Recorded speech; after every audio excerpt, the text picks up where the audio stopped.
Wah, bener aku. Wis biasa rasa jadete gejok iki lho. Ngerti idune sinden kuwi. Mbok tok nek ora sadi rapi tek umule dadi mas batangan. Malah tenane. Kok dadi mas batangan dadi kerubung semut tuh ya. Nggih nang sanget malah sing mirsani luar biasa. Ibu-ibu iki sore mau lenggah kono lho. Insyaallah nggih. Padahal mriko dugi papringan pun kebak sedaya. Alah piyai mriki sedaya nggih. Sing sadyan sampe dugi mriko masyaallah. Sukses Mbah Lurah. Kali kanca-kanca perangkat. Amin. Nggih. Mugi-mugi dalu niki saged kinabulan napa ingkang dipun suwun. Amin. Desane tambah maju. Masyarakate ayam tentrem. Limpahnya rezeki sedaya mawon. Desane ditebene saking sedaya sekolah ingkang badhe cukup. Amin. Amin. Lurah nggih mboten tetep sehat, tetep amanah mengemban titipane masyarakat nggih to. Mbah Lurah niku nggih mesti nggih tambah. Ora penak dadi lurah. Ambak penyanyi niki isih muda mesti anu nyeluk mesti Mbah. Tak tahu. Iki bocah ayu kok gebresek kaya Ora. Ketok dia tak koyo wedhus gombok. mulake jenengan radi mriko ora rumangsa. Lah mau ya ora gebras-gebras lho. Hanya apa? Terus enten ngarep enten jenengan gewahing terus kok. Gebras-gebras terus kok. Aku mampu mah. Mana iki jimat apa kok. Dene kok, ngadine kok. Sing berkahi kata sangan. Pau buat pikir aku. Terus iki nek ngomong Ibu Diri Santoko. Ibunda Diri Santoko. Sugiri Santoko. Kang Diri Santoko kerennya Pak Diri ya. Niki nggih kamu sonten mau nggih. Alhamdulillah. Pak Camat ku dirawo Mbak Lucy. Sampun kondur. Tasih kepareng lelenggahan. Pak Camat, Pak Kapolsek, Pak Jamil, Pak Kepala Dinas. Niku ki kepareng lelenggahan. Masya Allah tasik kersa berkahi Masya Allah Ibu. Pemuda itu Bapak Tony yo sing lenggah.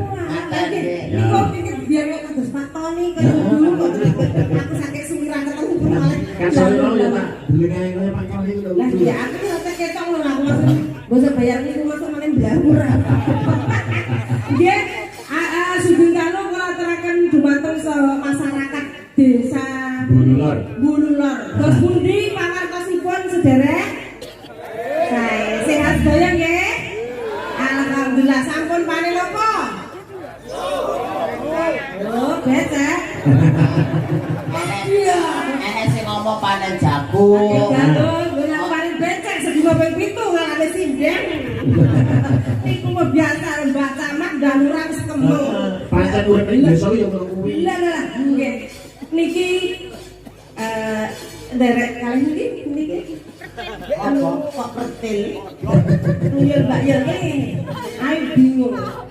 Lek lungguh ngene iki ora padha ngene aneh ya to. Nek ndodok iki yo kegeden. Kira iki. Enake dong. Dong. Nek dong ngarep. Gendong ngene arep. Lah engke to mosok dong buri. Gendong yo buri nang rae. Lah kan cilik kan ngarep. Kaya bayi. Iku lek sing bayi kok. Lagi wae. Nggih, Pokoke sak kepenakmu wae, Bu. Sekecane jenengan ki apa bayangke ngono wae. Jenengan omong-omongan karo wong gedhe dhuwur ngono wae. Ora usah nyawang aku. Wes sese nyawang aku ora wong kok terpesona. Wong iki bebas. tak mulai sampean. Loh. Lagi pangan wedhus. Pakan bosne kudu dolanan. Kayak gue makan wedhus. Iki diaturne rumiyin setunggal napa kali lagi wonten iki. Iki awake dhewe, Kok awake dhewe landase nang ndi? ya awake dhewe sadane. Ngaturne wadon. Ngono. Nggih. Puas. Mbak, Atur para tamu sedaya mawon. Diparingi bawa-bawa sik. Pamane digandrung wis tak ibaratne aku ketemu Janoko. Apa bimo sing ketentet. terbudur ae, terbudur. Kudur tarik buta ya rene kok. Iki ari-ari wis sing metu. Ya wis gak apa-apa. Apa? Katur para undangan ingkang lenggah. Bimo bungkus. Iya iki pas adi ceplone karo codro dimukoke. Aku Sredro. Apa? Oh, Sredro.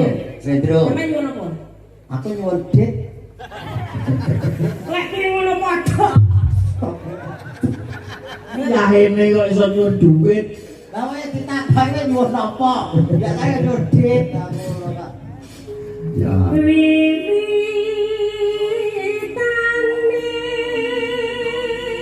Ini enggak belum. Siap. Sesi Demang iki wong menang sing sembunyi-bunyi. Delian. Dadi ora konangan. Sesi Demang.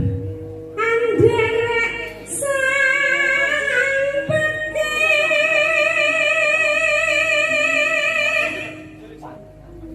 Gandrung. Apa gandrung kok piye? Tapi dadak aku ya bingung lek kowe iki jane patut tak bojoku anakku. Ya patute ngoten kok terus aku patut bojo ya. Masa aku malam pertama aku repot. Tapi Arep pingin ngono, anu ngapunten Bu, badhe ngersakaken. masa ora pakno iki ya. Masa ya ngoten lho. Kok kaya nemen. Kok paling tinggi nek yo tuwa. Kaya ciri-ciri no. Kok tinggi yo Gimana? Lho. Ambak nang ngeten iki lho bojone iki mudine 20. Ora. Istri dia untuk umum melacak. Ini ya tak kabur gini. Nah, Kang mboten pinangi.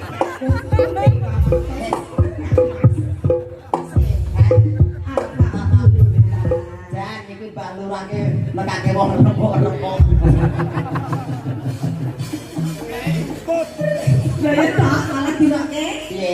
Keteke dihukum. Lah ya kan ketek kono beruk ngono lho. Terus aku sore keteke. Genzer. Kok pengen. Ya wong urip iki golek penake kok.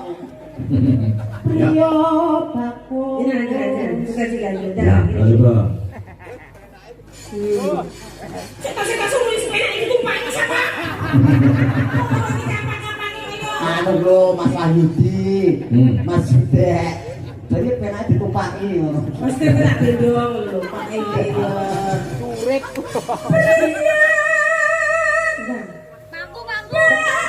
Bagus.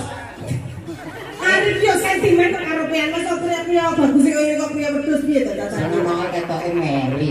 Ayo jalan iki napa pripun to, Mbak? Aku gandeng iki kok jenengan kene Kae sing sing ngono kok mbah kene nyata jedor ki sing nom. Hah? Sing nom sing jedor ki ora ketok lho anjing ora ketok lho iki masalah iki. Nah, lumayan. Ora lurah ki nang sakane. Ngerti to, Pak Lurah ki ngompliti.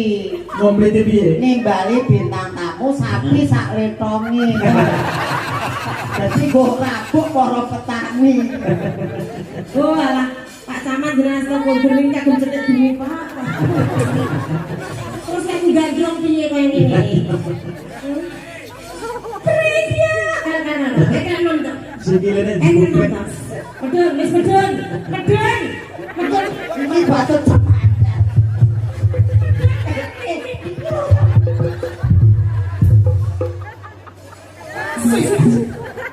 Pakai tenan. Gila. Lah piye lo batu kram kok. Ramane dhuwur wis medun.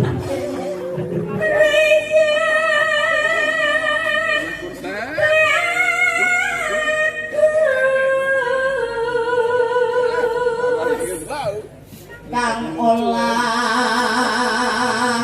butuh